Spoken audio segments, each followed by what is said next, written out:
दो तरह की सिस्ट होती हैं। अब हम्म शादी से पहले एक औरत है वो जंक फूड नहीं लेती, हम्म लेकिन फिर भी उसका जो एग है इमैच्योर एग हम्म जो रिलीज हो रहा है और फट जाता है हम्म और वो सिस्ट में कन्वर्ट हो जाता है, ऐसे ही है। हम्म अगर यही चीजें, अब एक ब्लड वाली सिस्ट भी होती है, इन दोनों को आपने बताएं कि दोनों शादी से पहले और शादी के बाद हम्म क्यों बहुत वो अच्छा क्वेश्चन है। जंक फूड नहीं खाते खवातीन फिर भी हो रहा है। बहुत अच्छा क्वेश्चन है। मुझे बहुत अच्छा लग रहा है कि आप वाकई एजुकेट होना भी चाह रहे हैं और करना भी चाह रहे हैं सबको। टॉपिक पे बड़ा बिल्कुल। कम होता है कि होस्ट इस तरह एंगेज होना चाहे। अच्छा, जो आपके पास ब्लड वाली सिस्ट होती है वो आपके पास हेमरेजिक सिस्ट होती है, और जो वाटर वाली सिस्ट होती है, जो हाइड्रोसिल, वो वाटर फिल्ड आपके पास सिस्ट होती है। पीसीओएस की कैटेगरी में दोनों ही आ जाती हैं, और जिनको जंक फूड की वजह से नहीं होती हैं। ये जो रीजन आप बता रहे हैं ना कि एग मेच्योर नहीं हो पा रहा है, वो हाँ पीसीओएस नहीं है। वो आपके पास एलएच ल्यूटिनाइजिंग हार्मोन और एफएसएच फॉलिकल स्टिमुलेटिंग हार्मोन, ये जो एग पता है कब मेच्योर होता है जैन, जब एग के ऊपर का जो लिफाफा है ना फॉलिकल, उसकी डेवलपमेंट ठीक तरह हो सके, वो बन आपके पास ठीक तरह सके। अगर वो लिफाफा मजबूत नहीं है, एग मेच्योर नहीं होगा। फिर उस फॉलिकल का टाइम पर रप्चर होना, फटना, वो फटता है तो एग रिलीज होता है। ये सारी चीजें आपके पास बहुत जरूरी हैं। ये आपके पास कब डिस्टर्ब होती हैं? जब एस्ट्रोजन प्रोजेस्टेरॉन का रेशो ठीक ना हो। एस्ट्रोजन को ऊपर होना चाहिए क्वेश्चन में, प्रोजेस्टेरॉन को नीचे होना चाहिए। ल्यूटिनाइजिंग हार्मोन और फॉलिकल स्टिमुलेटिंग हार्मोन का रेशो ठीक ना हो। ये बड़ी कॉम्प्लेक्स चीज है, क्योंकि एलएच एफएसएच आपके दिमाग के हिस्से से निकलता है, जिस ग्लैंड से निकलता है उसको पिट्यूटरी कहा जाता है, और फिर नीचे एस्ट्रोजन प्रोजेस्टेरॉन आपकी ओवरी से निकलता है, आपके रिप्रोडक्टिव ऑर्गन से निकलता है। अगर मेरी पिट्यूटरी ग्लैंड से सिग्नल नहीं, एलएचएफएसएच का हाइपोथैलेमस से सिग्नल नहीं ठीक पहुंच रहा पिट्यूटरी को कि वो एलएचएफएसएच निकाले, वो एस्ट्रोजन प्रोजेस्टेरॉन ठीक नहीं निकालेगा। इन हार्मोन्स को ठीक करने के लिए कुदरत में एडेप्टोजेनिक हर्ब्स मौजूद हैं। मेरे पास एडेप्टोजेनिक हर्ब किसको कहते हैं? एडेप्टोजेनिक हर्ब अल्लाह ताला के बनाए उस खाने को कहते हैं एडेप्टोजन, जो जिस्म में दाखिल होकर हार्मोन्स की शरह को ठीक कर सके और स्ट्रेस लेवल को रेगुलेट कर सके। औरतों के लिए नेचर का सबसे बड़ा एडेप्टोजन, जिसको queen of herbs for women कहा जाता है, किंग ऑफ हर्ब्स अश्वगंधा होता है, क्वीन ऑफ हर्ब्स शतावरी होता है। शतावरी का वर्ड शत से निकला है आयुर्वेदा से। शत का मतलब है 100 से ज्यादा। शतावरी जड़ी बूटी हर औरत के लिए लाजिम है जो बच्ची 12 से 13 साल से ऊपर हो गई है। ये मेरी ब्रांड होलिस्टिक विजडम बाय सहर चावला का प्रोडक्ट है हार्मोलेंस। इस वक्त मेरी अनगिनत क्लाइंट्स इसके इस्तेमाल से कंसीव भी कर चुकी हैं, उनके पीसीओएस का भी इलाज हो रहा है, उनके स्ट्रेस लेवल्स भी रेगुलेट हो रहे हैं। मैं आपको बताती हूँ इसमें है क्या। जो मैंने अभी क्वीन ऑफ विमेन जो हर्ब्स है उसकी बात की, शतावरी जड़ी बूटी, उसमें वो है। इसमें अश्वगंधा भी कुछ अमाउंट में इंक्लूडेड है, जिसको किंग ऑफ हर्ब्स कहा जाता है। अश्वगंधा और शतावरी की खूबसूरती मैं आपको बताऊं क्या है। अगर एस्ट्रोजन जिस्म में ऊपर होगा तो उसको नीचे कर देगा, नीचे होगा तो उसको ऊपर कर देगा। आपको कुछ करना ही नहीं है, आपको सिर्फ इसको कंज्यूम करना है। उसके अलावा इसमें अशोका है, आंवला है और अनारदाना है। अब मैंने इसमें अनारदाना और अशोका क्यों डाला है? अशोका भी आपके पास एक इंडियन हर्ब है, और अनारदाना आपके पास नेचर का बहुत बड़ा फाइटोएस्ट्रोजन है। मेजॉरिटी बच्चियों में, लड़कियों में बांझपन इसलिए हो रहा होता है और उनमें पीसीओएस इसलिए हो रही होती हैं, पीरियड्स ठीक नहीं आ रहे होते, क्योंकि जिसमें में टॉक्सिक जीनोएस्ट्रोजन ज़्यादा होता है। जब आप हार्मोलेंस को लेंगे तो इसमें मौजूद जो आपके पास आंवला है, अशोका है, अनारदाना है, वो जिस्म से जहरीला एस्ट्रोजन निकाल देगा, गुड एस्ट्रोजन का लेवल ऊपर ले जाएगा, और इंशाल्लाह 2 से 3 महीने में आपको यकीनी तौर पर रिजल्ट नजर आने शुरू हो जाएंगे। इसके इस्तेमाल करने का तरीका बहुत आसान है। 1 टीस्पून आपने लेना है, उसको आपने दही में मिक्स करना है, और उसको आपने सोने से पहले ले लेना है। सोने से पहले क्यों? क्योंकि शतावरी आपके स्ट्रेस को भी रेगुलेट करता है और नींद भी अच्छी आती है। अच्छा, यहाँ मेरा एक सवाल आपसे ये है कि जो ब्लड वाली सिस्ट होती वो अक्सर डॉक्टर्स जो कहती हैं कि ऑपरेट की तरफ लेकर जाती हैं, ऑपरेशन की तरफ, कि ऑपरेशन के बगैर इसका कोई हल नहीं है।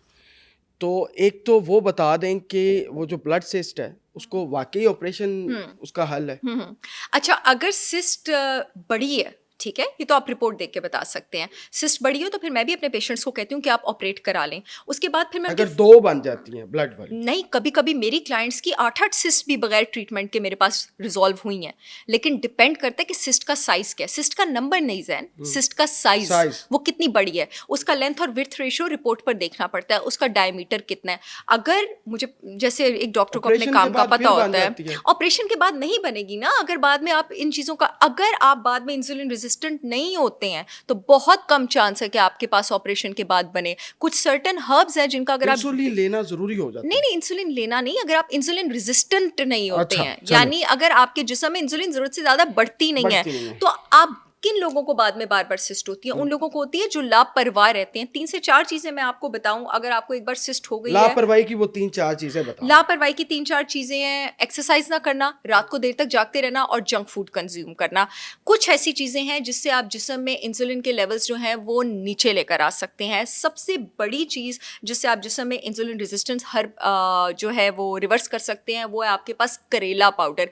करेला जो है उसका एक्शन बिल्कुल आपके पास एक group of anti diabetic drugs होता है, इंसुलिन रेजिस्टेंस को कम करने वाला उन जैसा होता है, जिसको आप मेरे ख्याल से सल्फोनाइल यूरियास कहते हैं। करेला पाउडर भी मेरी brand holistic wisdom by Sahar Chawla का अवेलेबल है। इसको इस्तेमाल करने का तरीका क्या होता है? इसको आपने खाली पेट नहीं लेना होता। इसका आपने आधे से 1 टीस्पून अपने दिन की पहली मील से 30 मिनट पहले पानी में लेना होता है। मील से बिल्कुल पहले क्यों लेना होता है? क्योंकि जब आप इसको कंज्यूम करते हैं आपका ब्लड शुगर एकदम थोड़ा सा नीचे आता है और ये उसके बाद कई घंटे जो है आपका ब्लड शुगर लेवल उसको रेगुलेटेड रखता है। इस एपिसोड की कैप्शन है उसमें मेरी ब्रांड का लिंक मौजूद होगा। पूरे पाकिस्तान में शिपमेंट हो रही है, आप लोग मेरे प्रोडक्ट्स ऑर्डर कर सकते हैं। एक और चीज़ जिससे सुबह सुबह आप अपने ब्लड लेवल्स रेगुलेट कर सकते हैं शुगर के, वो है आपके पास सुआंजना पाउडर।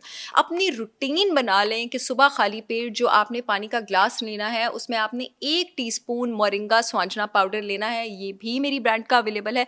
अगर आप ये 2 चीज़ें इंक्लूड करते हैं अलॉन्ग विद 2 मोर थिंग्स, सेब का सिरका, 100% organic raw unfiltered Apple cider vinegar with mother मैंने लॉन्च किया है, जो कि स्टमक के तो बहुत सारे प्रॉब्लम्स को डील करता ही है, लेकिन ये साथ साथ पेट की चर्बी निकालने में भी मिरेकुलस है।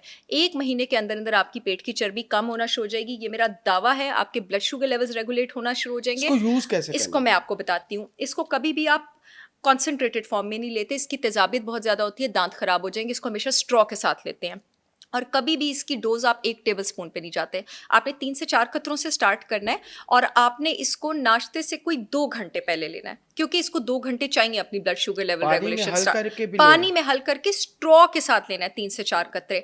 1 हफ्ते बाद जब आपको फील होना शुरू हो जाए कि आपका खाना भी बेटर हजम हो रहा है और 1 हफ्ते में आपको फील होना शुरू हो जाएगा कि आपका पेट भी पतला होना शुरू हो गया, उसके बाद आप इसकी डोज बढ़ा दें। 1 टीस्पून कर दें, 1.5 टीस्पून कर दें और आपने 1 टेबल स्पून तक जाना है। ना सिर्फ आपकी इम्यूनिटी ज़्यादा होगी बल्कि पीसीओएस वाली लड़कियों के लिए ब्लेसिंग है, इंसुलिन रेजिस्टेंस रिवर्स करता है। और एक चाय आपने लेनी है हर खाने के बाद दिन में 2 बार। ये डायाफिक्स के नाम से मैंने टी लॉन्च किया है, मैं आपको बताती हूँ उसमें मैंने क्या शामिल किया पीसीओएस रिवर्स करने के लिए। वैसे तो ये डायाफिक्स के नाम से, डायबिटीज़ के नाम से है, लेकिन ये मेरी पीसीओएस टी भी है। इसमें श्रीलंकन सिनेमन मौजूद है, दारचीनी। अब तक 50 एंटी डायबिटिक और इंसुलिन रेजिस्टेंस रिवर्स करने वाली हर्ब्स पे रिसर्च हुई है। याद करें, जो चीज़ डायबिटीज़ रिवर्स करती है वो पीसीओएस भी रिवर्स करती है। उसमें श्रीलंकर दारचीनी चाहे सेलोन वो टॉप ब्लड पर वाली है, हो। चाहे वो ब्लड वाली हो। उसमें है तो सिस्ट ही ना, जी बनी तो रेजिस्टेंस की वजह से ही है ना। आपके पास जो श्रीलंकन दारचीनी है ना, सिनेमन सेलोन, ये जो आम मार्केट में अवेलेबल है वो नहीं, ये आपके पास टॉप पर होती है रिवर्स करने में। इसमें हिबिस्कस भी इंक्लूडेड है, कैमोमाइल भी इंक्लूडेड है, इसमें ग्रीन टी एक्सट्रैक्ट्स भी इंक्लूडेड है, इसमें लेमन पील भी इंक्लूडेड है। ग्रीन टी में आपके पास एक चीज़ होती है एपीगैलोकैटोजन। एपीगैलोकैटोजन जो है वो आपकी बॉडी से सारे जहरीले मादे और ये जो टॉक्सिन्स हैं और ये जो जीनोएस्ट्रोजेंस हैं इसको निकालने में काम आता है। आप जब ये डब्बा खोलेंगे ना, ये तो सील है, तो आपको गंदे गंदे टी बैग्स नहीं नजर आएंगे, इसमें आपको फ्रेश इतनी बड़ी बड़ी खालिस खुली हर्ब्स नजर आएंगी। इसको आपने 15 से 20 मिनट पानी में पकाना है चूल्हे के ऊपर। उसके बाद आपने इसको दम दे के रख देना 15-20 मिनट। इन हर्ब्स का खूबसूरत खूबसूरत इसमें पर्पल हर्ब्स है, रेड हर्ब्स हैं जिनका मैं नाम ले रही हूँ, उसको आप उसमें सीप होने दें, उसमें आप उसको रहने दें और यानी दिन कि में 2 बार लें।